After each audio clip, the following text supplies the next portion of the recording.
नमस्कार, आप सभी का न्यूज़ पीआर पर स्वागत है। मैं हूँ Riya. Indian Railway Catering and Tourism Corporation यानी कि आईआरसीटीसी ने अपने द्वारा संचालित का लाभ देने वाली ट्रेनों पर कुछ बड़े फैसले किए हैं, जिसमें वो सबसे अधिक घाटा देने वाली ट्रेनों में अपनी सेवा बंद करने जा रहा है। जी हाँ, सार्वजनिक क्षेत्र का उपक्रम यानी कि पीएसयू जो भारतीय रेलवे को टिकट, खान पान और पर्यटन सेवा प्रदान करता है, उन्होंने रेलवे मंत्रालय को सूचित किया है कि वह काशी महाकाल एक्सप्रेस का संचालन नहीं कर सकता। यह उन 3 निजी यात्री ट्रेनों में से एक है जो उसने महामारी से पहले चलाना शुरू किया था। उत्तर प्रदेश और मध्य प्रदेश में विभिन्न पर्यटन स्थलों, विशेष रूप से धार्मिक स्थलों को जोड़ने के लिए इसे शुरू किया गया था। आईआरसीटीसी देश में पहली निजी तौर पर चलने वाली यात्री ट्रेन तेजस एक्सप्रेस के लिए कुछ कठिन कॉलों सहित विभिन्न विकल्पों पर भी विचार कर रही है। ट्रेन संचालन को लाभकारी बनाने का निर्णय भी लिया गया है। आईआरसीटीसी के मुताबिक काशी महाकाल एक्सप्रेस के मार्ग पर यात्रियों की कमी थी, लिहाजा हमने लगभग 3 महीने पहले भारतीय रेलवे को सूचित किया था कि मौजूदा परिस्थितियों में हमारे लिए उस ट्रेन को संचालित करना मुश्किल होगा। भारतीय रेलवे की तीसरी निजी और तौर पर संचालित ट्रेन काशी महाकाल एक्सप्रेस में फरवरी 2020 में अपना व्यावसायिक संचालन शुरू किया।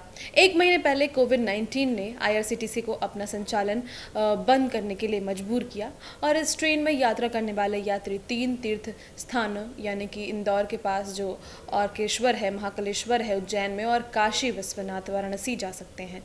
आईआरसीटीसी को महामारी से पहले धार्मिक पर्यटन की मांग के आधार पर बुकिंग शुरू होने की उम्मीद की थी। आईआरसीटी कुछ सेमी हाई स्पीड एक्सप्रेस ट्रेनों में से एक तेजस एक्सप्रेस पर कड़े निर्णय ले सकता है, क्योंकि इसके विभिन्न पहलुओं पर विचार किया जा रहा है। आईआरसीटीसी नई दिल्ली व लखनऊ और मुंबई व अहमदाबाद के बीच तेजस संचालित करता है, जहां इसे उड़ानों या फ्लाइट से कड़ी प्रतिस्पर्धा का सामना करना पड़ता है। और आईआरसीटीसी के अध्यक्ष सह प्रबंध निदेशक रजनी हसीजा ने पिछले हफ्ते एक कॉल में निवेशकों से कहा था कि प्रबंधन तेजस एक्सप्रेस पर कड़ा फैसला ले सकता है। हालांकि हसीजा ने इसकी वजह खुलासा नहीं किया था। विकल्पों में इस ट्रेन के फेरे कम करने की सहित काम करने के लिए ट्रेन संचालन का प्रबंधन करने के लिए अन्य भागीदारों की तलाश करना शामिल है। अधिकारी ने बताया कि तेजस एक्सप्रेस का संचालन आईआरसीटीसी ने इस साल अगस्त में फिर से शुरू किया था।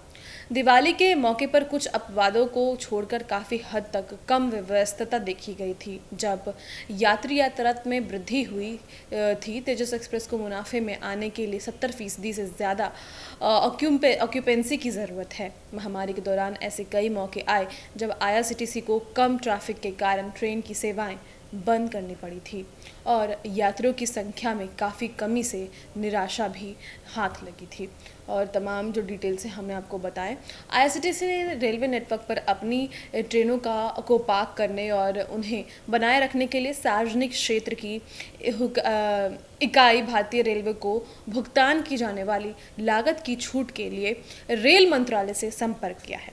इस राशि को रेलवे की भाषा में ढुलाई शुल्क कहा जाता है। आईआरसीटीसी ने महामारी के दौरान यात्री यातायात में भारी गिरावट का हवाला देते हुए ट्रेनों के लिए लीज शुल्क माफ़ करने की मांग की और पिछले कुछ दिनों में प्रभावित तिमाहियों में भारतीय रेलवे ने पीएसयू के लिए निश्चित शुल्क जो है वो माफ़ कर दिया। अब आईआरसीटीसी को इस छूट के फैसले का मजबूत असर होने की संभावना दिख रही है।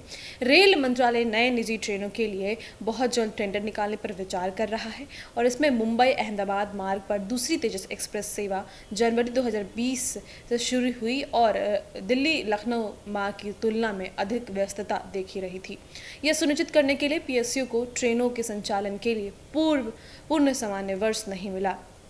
आईआरसीटीसी और के सीएमडी ने पिछले हफ्ते निवेशकों से कहा था कि तेजस एक्सप्रेस को छोड़कर इसके पर्यटन खंड सितंबर को समाप्त तिमाही में शायद ही किसी ने मुनाफा कमाया होगा। और कंपनी के त्रैमासिक राजस्व में पर्यटन का योगदान लगभग 6.5% तक गिर गया, जो पूर्व महामारी के समय की तुलना में कम था, जो 404.9 करोड़ रुपए था। 2019-20 में कोविड-19 से एक साल पहले पर्यटन कंपनी के राजस्व का 13% से अधिक था। आईआरसीटीसी के मुख्य वित्तीय अधिकारी अजीत कुमार ने पिछले हफ्ते विश्लेषकों को बताया कि पर्यटन खंड, जो हमारे साथ साथ पूरे उद्योग के लिए महामारी में सबसे ज़्यादा प्रभावित हुआ है, उसने राजस्व में कमी देखी है। घरेलू पर्यटन में मांग बढ़ने की उम्मीद तो की जा रही है। आईआरसीटीसी अब घरेलू पर्यटन में तेजी बढ़ने की उम्मीद कर रहा है।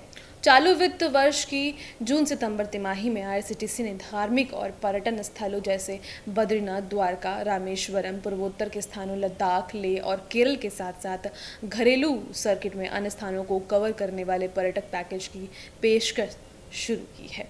लग्जरी ट्रेन चलाने की नियमित सेवा शुरू करने से पहले आईआरसीटीसी लग्जरी सेगमेंट में कुछ घरेलू चार्टर सेवाएं शुरू कर रहा है, जो लोगों के एक समूह को ट्रेन बुक करने की अनुमति देता है। फिलहाल इस वीडियो में इतना ही। और भी खबरों के लिए न्यूज़ पीआर के साथ बने रहें। धन्यवाद।